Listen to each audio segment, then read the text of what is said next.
ಎಲ್ಲ ರಾಜರಾಣಿಯರಿಗೆ ನಮಸ್ಕಾರ. ರಾಜರಾಣಿಯರೇ, ಈಗಷ್ಟೇ ಪತ್ರಿಕಾಗೋಷ್ಠಿ ನಡೆಸಿದ ಪಾಕಿಸ್ತಾನದ ಡೆಪ್ಯೂಟಿ ಪ್ರೈಮ್ ಮಿನಿಸ್ಟರ್ ಇಶಾಕ್ ಡರ್ ಹೇಳಿದ್ದೇನು ಅಂತಂದರೆ, ಪ್ರಪಂಚದಲ್ಲಿ ಮೋದಿಗಿಂತ ದೊಡ್ಡ ಭಯೋತ್ಪಾದಕ ಯಾರೂ ಇಲ್ಲ ಮತ್ತು ಭಾರತದಲ್ಲಿ ನಡೆಯುವಂತಹ ಉಗ್ರಗಾಮಿ ಚಟುವಟಿಕೆಗಳು, ಭಯೋತ್ಪಾದನಾ ಚಟುವಟಿಕೆಗಳು ಸ್ಪಾನ್ಸರ್ಡ್ ಆಗಿರ್ತದೆ ಅಂತ ತಿಳಿಸಿದ್ದಾರೆ. ಸ್ನೇಹಿತರೆ, ಗುಜರಾತ್ನ ಗೋಧ್ರಾ ಹತ್ಯಾಕಾಂಡವನ್ನು ಉಲ್ಲೇಖಿಸಿ ಕೂಡ ಮೋದಿಯವರನ್ನು ಭಯೋತ್ಪಾದಕ ಅಂತ ಹೇಳಿದ್ದಾರೆ.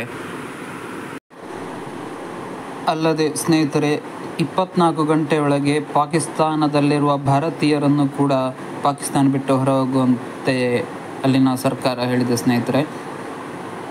ಬಟ್ ಭಾರತದ ಡಾಮಿನೇಷನ್ ಮುಂದೆ ಪಾಕಿಸ್ತಾನ ಏನೂ ಅಲ್ಲ. ಭಾರತದ ಸುಸಜ್ಜಿತ ಸಶಸ್ತ್ರ ಪಡೆ ಅತ್ಯಂತ ಬಲಿಷ್ಠವಾಗಿದೆ ಅನ್ನೋದನ್ನು ಇಲ್ಲಿ ನಾವು ಗಮನ ಹರಿಸಬೇಕು ಸ್ನೇಹಿತರೆ.